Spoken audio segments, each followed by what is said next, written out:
मधुबन के बाबा, मधुबन के बाबा मुरली वाले, आपका क्या कहना, आपका क्या कहना। ओम शांति। आज 1 फरवरी 2025 के साकार मधुर महावाक्य हैं। आज मीठे मीठे बाप दादा बोले, मीठे बच्चे, तुम आत्माओं का स्वधर्म शांति है। तुम्हारा देश शांति धाम है। तुम आत्मा शांत स्वरूप हो, इसलिए तुम शांति मांग नहीं सकते। बाबा ने कहा, मीठे बच्चे, तुम आत्माओं का स्वधर्म शांति है। तुम्हारा देश शांति धाम है। तुम आत्मा शांत स्वरूप हो, इसलिए तुम शांति मांग नहीं सकते। बाबा ने आज प्रश्न पूछा है कि तुम्हारा योग बल कौन सी कमाल करता है। तो उत्तर में बाबा ने समझाया कि योग बल से तुम सारी दुनिया को पवित्र बनाते हो। तुम कितने थोड़े बच्चे योग बल से ये सारा पहाड़ उठाए सोने का पहाड़ स्थापन करते हो। 5 तत्व सतो प्रधान हो जाते हैं, अच्छा फल देते हैं। सतो प्रधान तत्वों से यह शरीर भी सतो प्रधान होते हैं। वहाँ के फल भी बहुत बड़े बड़े स्वादिष्ट होते हैं। ओम शांति। जब ओम शांति कहा जाता है तो बहुत खुशी होनी चाहिए, क्योंकि वास्तव में आत्मा है ही शांत स्वरूप। उसका स्वधर्म ही शांत है। इस पर सन्यासी भी कहते हैं कि शांति का तो तुम्हारे गले में हार पड़ा है। शांति को बाहर कहाँ ढूंढते हो। आत्मा स्वतः शांत स्वरूप है। इस शरीर में पाठ बजाने आना पड़ता है। आत्मा सदा शांत रहे तो कर्म कैसे करेगी। कर्म तो करना ही है। हाँ, शांतिधाम में आत्माएं शांत रहती हैं। वहाँ शरीर है ही नहीं। यह कोई भी सन्यासी आदि नहीं समझते कि हम आत्मा हैं, शांतिधाम में रहने वाली हैं। बच्चों को समझाया गया है कि शांतिधाम हमारा देश है, और फिर हम सुखधाम में आकर पाठ बजाते हैं। फिर रावण राज्य होता है दुख धाम में। यह 84 जन्मों की कहानी है। भगवान वाच है ना अर्जुन प्रति कि तुम अपने जन्मों को नहीं जानते हो। एक को क्यों कहते हो? क्योंकि एक की गारंटी है। इन राधे कृष्ण की तो गारंटी है ना, तो इनको ही कहते हैं। यह बाप भी जानते हैं और बच्चे भी जानते हैं कि ये जो सब बच्चे हैं सब तो 84 जन्म लेने वाले नहीं हैं। कोई बीच में आएंगे, कोई अंत में आएंगे। इनकी तो सर्टन है। इनको कहते हैं बच्चे। तो ये अर्जुन हुआ ना, रथ पर बैठा है ना, तो बच्चे खुद भी समझ सकते हैं कि हम जन्म कैसे लेंगे। सर्विस ही नहीं करते हैं तो सतयुग नई दुनिया में पहले कैसे आएंगे। इनकी तकदीर कहाँ है। पीछे जो जन्म लेंगे उनके लिए तो पुराना घर होता जाएगा ना। तो मैं इनके लिए कहता हूँ जिनके लिए तुमको भी सर्टन है। तुम भी समझ सकते हो कि मम्मा बाबा 84 जन्म लेते हैं। कुमार का है, जनक हैं, ऐसे ऐसे महारथी हैं, वह 84 जन्म लेते हैं। जो सर्विस नहीं करते हैं तो ज़रूर कुछ जन्म बाद में आएंगे। समझते हैं हम तो नापास हो जाएंगे, पिछाड़ी में आ जाएंगे। स्कूल में दौड़ी पहन निशाने तक आकर फिर वापस लौटते हैं ना। सब एक रस हो न सके। रेस में ज़रा पाव इंच का भी फर्क पड़ जाता है तो प्लस में आ जाता है। यह भी अश्व रेस है। अश्व घोड़े को कहा जाता है, रथ को भी घोड़ा कहा जाता है। बाकी यह जो दिखाते हैं कि दक्ष प्रजापिता ने यज्ञ रचा, उसमें घोड़े को हवन किया, ये सब बातें हैं नहीं। ना दक्ष प्रजापिता है, ना कोई यज्ञ रचा हुआ है। पुस्तकों में भक्ति मार्ग की कितनी दंत कथाएं हैं, उनका नाम ही कथा है। बहुत कथाएं सुनते हैं। तुम तो ये पढ़ते हो, पढ़ाई को कथा थोड़ी कहेंगे। स्कूल में पढ़ते हैं, एम ऑब्जेक्ट रहती है, हमको इस पढ़ाई से यह नौकरी मिलेगी, कुछ ना कुछ मिलता है। अभी तुम बच्चों को देही अभिमानी बहुत बनना है, यही मेहनत है। बाप को याद करने से ही विकर्म विनाश होंगे। खास याद करना होता है। ऐसे नहीं कि मैं तो शिव बाबा का बच्चा हूँ, ना फिर याद क्या करें। नहीं, याद करना है अपने को स्टूडेंट समझकर। हम आत्माओं को शिव बाबा पढ़ा रहे हैं, यह भी भूल जाते हैं। शिव बाबा एक ही टीचर है जो सृष्टि के आदि मध्य अंत का राज सुनाते हैं, यह भी याद नहीं रहता है। हर एक बच्चे को अपने दिल से पूछना है कि कितना समय बाप की याद ठहरती है। जास्ती टाइम तो बाहर मुक्ता में ही जाता है, यह याद ही मुख्य है। इस भारत के योग की बहुत महिमा है, परंतु योग कौन सिखलाते हैं ये किसी को पता नहीं है। गीता में श्री कृष्ण का नाम डाल दिया है। अब श्री कृष्ण को याद करने से तो एक भी पाप नहीं कटेगा, क्योंकि वो तो शरीरधारी है, 5 तत्वों का बना हुआ है। उनको याद किया तो गोया मिट्टी को याद किया, 5 तत्वों को याद किया। शिव बाबा तो अशरीरी है, इसलिए कहते हैं अशरीरी बनो, मुझ पाप को याद करो। कहते भी हो ना कि हे पतित पावन, वह तो एक हुआ ना। युक्ति से पूछना चाहिए कि गीता का भगवान कौन? भगवान रचयिता तो एक होता है। अगर मनुष्य अपने को भगवान कहलाते भी हैं तो ऐसे कभी नहीं कहेंगे कि तुम सब हमारे बच्चे हो, या तो कहेंगे तत्वम, या कहेंगे ईश्वर सर्वव्यापी है। हम भी भगवान, तुम भी भगवान, जिधर देखता हूँ तू ही तू है, पत्थर में भी तू, ऐसे कह देते। तुम हमारे बच्चे हो ये कह नहीं सकते, यह तो बाप ही कहते हैं कि हे मेरे लाडले रूहानी बच्चों, ऐसे और कोई कह ना सके। मुसलमान को अगर कोई कहे कि मेरे लाडले बच्चे, तो थप्पड़ मार दे। यह एक ही पारलौकिक बाप कह सकते हैं, और कोई सृष्टि के आदि मध्य अंत का ज्ञान दे न सके। 84 के सीढ़ी का राज कोई समझा न सके सिवाय निराकार बाप के। उनका असली नाम ही है शिव। यह तो मनुष्य ने अथाह नाम रख दिए हैं। अनेक भाषाएं हैं तो अपनी अपनी भाषा में नाम रख देते हैं। जैसे बॉम्बे में बबुलनाथ कहते हैं, परंतु वह अर्थ थोड़ी समझते। तुम समझते हो, कांटों को फूल बनाने वाला है। भारत में शिव बाबा के हजारों नाम होंगे, अर्थ कुछ भी नहीं जानते। बाप बच्चों को ही समझाते हैं, उसमें भी माताओं को बाबा जास्ती आगे करते हैं। आजकल फीमेल्स का मान भी है, क्योंकि बाप आए हैं ना, तो बाप आत्माओं की महिमा ऊंच करते हैं। तुम शिव शक्ति सेना हो, तुम ही शिव बाबा को जानते हो।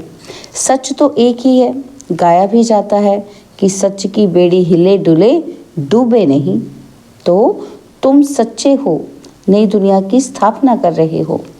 बाकी झूठी बेड़ियां सब खत्म हो जाएंगी। तुम भी कोई यहाँ राज्य करने वाले नहीं हो, तुम फिर दूसरे जन्म में आकर राज्य करेंगे। ये बड़ी गुप्त बातें हैं जो तुम ही जानते हो।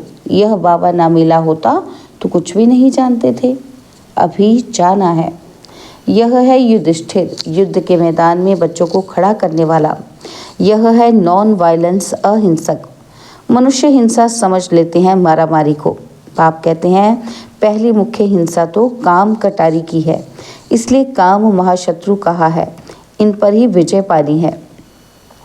मूल बात है ही काम विकार की। पतित माना विकारी, विकारी कहा ही जाता है पतित बनने वाले को, जो विकार में जाते हैं। क्रोध करने वालों को ऐसे नहीं कहेंगे कि ये विकारी है। क्रोधी को क्रोधी, लोभी को लोभी कहेंगे। देवताओं को निर्विकारी कहा जाता है। देवताएं निर्लोभी, निर्मोही, निर्विकारी हैं। वह कभी विकार में नहीं जाते। तुमको कहते हैं विकार बगैर बच्चे कैसे होंगे? उन्हों को तो निर्विकारी मानते हो ना। वह है ही वाइसलेस दुनिया। द्वापर कलयुग है विशिष्ट दुनिया। खुद को विकारी, देवताओं को निर्विकारी कहते हो, यही कहते हैं ना। तो तुम जानते हो कि हम भी विकारी थे, अब इन जैसा निर्विकारी बन रहे हैं। इन लक्ष्मी नारायण ने भी याद के बल से यह पद पाया है और फिर पा रहे हैं। हम ही देवी देवता थे, हमने कल्प पहले ऐसे राज्य पाया था जो गवाया, फिर हम पा रहे हैं। यही चिंतन बुद्धि में रहे तो भी खुशी रहेगी, परंतु माया ये स्मृति भुला देती है। बाबा जानते हैं तुम स्थायी याद में रह नहीं सकेंगे। तुम बच्चे अडोल बन याद करते रहो तो जल्दी कर्मातीत अवस्था हो जाए और आत्मा वापस चली जाए, परंतु नहीं। पहले नंबर में तो यह जाने वाला है, फिर है शिव बाबा की बारात। शादी में माताएं मिट्टी के मटके में ज्योति जगाकर ले जाती हैं ना, तो ये निशानी है। शिव बाबा साजन तो सदा जागती ज्योत है, बाकी हमारी ज्योति जगाई है। यहाँ की बात फिर भक्ति मार्ग में ले गए हैं। तुम योग बल से अपनी ज्योति जगाते हो, योग से तुम पवित्र बनते हो, ज्ञान से धन मिलता है। पढ़ाई को सोर्स ऑफ इनकम कहा जाता है ना, तो योग बल से तुम खास भारत और आम सारे विश्व को पवित्र बनाते हो। इसमें कन्याएं बहुत अच्छी मददगार बन सकती हैं। सर्विस कर ऊंच पद पाना है, जीवन हीरे जैसा बनाना है, कम नहीं। गाया जाता है फॉलो फादर मदर, सी मदर फादर और अनन्य ब्रदर सिस्टर्स। तुम बच्चे प्रदर्शनी में भी समझा सकते हो कि तुमको 2 फादर हैं, लौकिक और पारलौकिक। इसमें बड़ा कौन? बड़ा तो ज़रूर बेहद का बाप हुआ ना, वर्षा उनसे मिलना चाहिए। अभी वर्षा दे रहे हैं, विश्व का मालिक बना रहे हैं। भगवानुवाच, तुमको राजयोग सिखलाता हूँ और फिर तुम दूसरे जन्म में विश्व के मालिक बनेंगे। बाबा कल्प कल्प भारत में आकर भारत को बहुत साहूकार बनाते हैं। तुम विश्व के मालिक बनते हो इस पढ़ाई से। उस पढ़ाई से क्या मिलेगा? यहाँ तो तुम हीरे जैसा बनते हो 21 जन्म के लिए। उस पढ़ाई में रात दिन का फर्क है। यह तो बाप टीचर गुरु एक ही हैं। तो बाप का वर्षा, टीचर का वर्षा और गुरु का वर्षा सब देते हैं। अब बाप कहते हैं देह सहित सबको भूलना है। आप मुए मर गई दुनिया, बाप के अडॉप्टेड बच्चे बने, बाकी किसको याद करेंगे? दूसरों को देखते हुए जैसे कि देखते ही नहीं।